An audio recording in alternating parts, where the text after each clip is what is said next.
दोस्तों, आज इस वीडियो में हम बात करेंगे कि श्री कृष्ण की मृत्यु के बाद क्या हुआ। ये तो हम सभी जानते हैं कि गांधारी के श्राप के चलते श्री कृष्ण की मृत्यु हुई, पर यह शायद कुछ लोगों को ही मालूम होगा कि भगवान श्री कृष्ण के देह त्यागने के बाद उनकी पत्नियों और द्वारका नगरी की बाकी विधवाओं की आखिर क्या दशा हुई। भगवान श्री कृष्ण की मृत्यु के बाद द्वारका नगरी बर्बाद हो गई, लेकिन लोगों के मन में द्वारका को लेकर कई सवाल आते हैं, जैसे कि उनकी पत्नियां और द्वारका की बाकी स्त्रियां कहां गई, अर्जुन का क्या हुआ, द्वारका एक संपन्न देश था तो उसकी संपत्ति का क्या हुआ। चलिए जानते हैं सबके जवाब इस वीडियो में।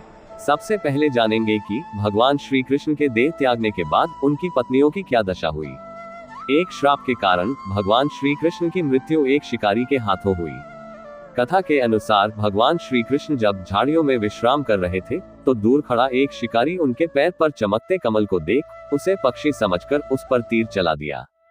तीर सीधा भगवान श्री कृष्ण के तलवे में जा लगा, जिस कारण उनकी मृत्यु हो गई। मरने से पहले श्री कृष्ण ने बताया कि उनकी मृत्यु के बाद समस्त द्वारका नगरी नष्ट हो जाएगी और समुद्र में समा जाएगी। इस प्रकोप से केवल उनका भवन ही बचेगा। विष्णु पुराण के अनुसार श्री कृष्ण की मृत्यु के बाद उनकी पत्नी रुक्मिणी और जाम्बवंती ने अग्नि में प्रवेश कर अपने प्राण त्याग दिए। बलराम जी की पत्नी रेवती ने भी देह त्याग कर दिया। अर्जुन ने श्री कृष्ण और बाकी यदुवंशियों के शरीर का अंतिम संस्कार किया। अर्जुन जब द्वारका से निकले तो भगवान श्री कृष्ण की कई अन्य पत्नियां और यदुवंशियों की स्त्रियां भी खुद के पास मौजूद सारे धन संपत्ति साथ लेकर अर्जुन के साथ चलने लगी। उन्होंने ऐसा श्री कृष्ण के आदेश पर किया था और द्वारका से उनकी यह अंतिम विदाई थी।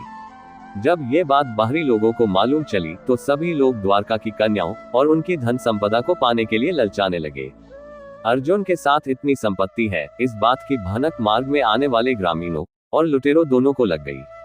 अर्जुन पूरा प्रयास कर रहे थे कि द्वारका की स्त्रियां और धन संपदा सुरक्षित रहे, लेकिन सभी लोग द्वारका की कन्याओं और धन संपदा को पाने के लिए ललचाने लगे।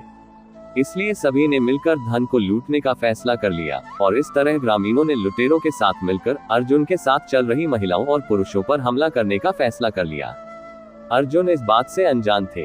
तभी मार्ग में अचानक उनको लुटेरों और ग्रामीणों ने घेर लिया और लूटपाट करने लगे। अर्जुन ने सबसे लड़ने का प्रयास किया, लेकिन लुटेरों की संख्या बहुत अधिक थी। जब अर्जुन ने देखा कि वो स्त्रियों की संपत्ति लूटते हुए नहीं रोक पा रहे हैं तो उन्होंने अपना गांडीव उठा लिया और लुटेरों पर दिव्य बाणों का प्रयोग करना चाहा। लेकिन अर्जुन ये देखकर हैरान रह गए कि उनके अस्त्र चल ही नहीं रहे थे। अर्जुन बार बार मंत्र बोलकर दिव्यास्त्रों को बुला रहे थे, लेकिन दिव्याशास्त्र प्रकट नहीं हुए। अर्जुन का दिव्य गांडीव भी सामान्य धनुष के जैसा बन गया। एक एक बाण से अर्जुन लुटेरों के समूह पर प्रहार कर रहे थे। अर्जुन ने सभी शस्त्र चलाकर देख लिए, लेकिन सभी प्रयास विफल रहे। अर्जुन बेबस होकर देखते रह गए और लुटेरे सारी धन संपदा लूटकर चलते बने। अर्जुन इन सब से व्याकुल हो उठे। लुटेरों से पराजित होकर अर्जुन महर्षि व्यास के पास पहुंचे और उन्हें पूरी बात बताई। व्यास जी ने अर्जुन को बताया कि वो सारी शक्तियां उनके पास श्री कृष्ण के प्रभाव के कारण थी। जब तक वह साथ थे तब तक उनकी शक्तियां भी तुम्हारी थी।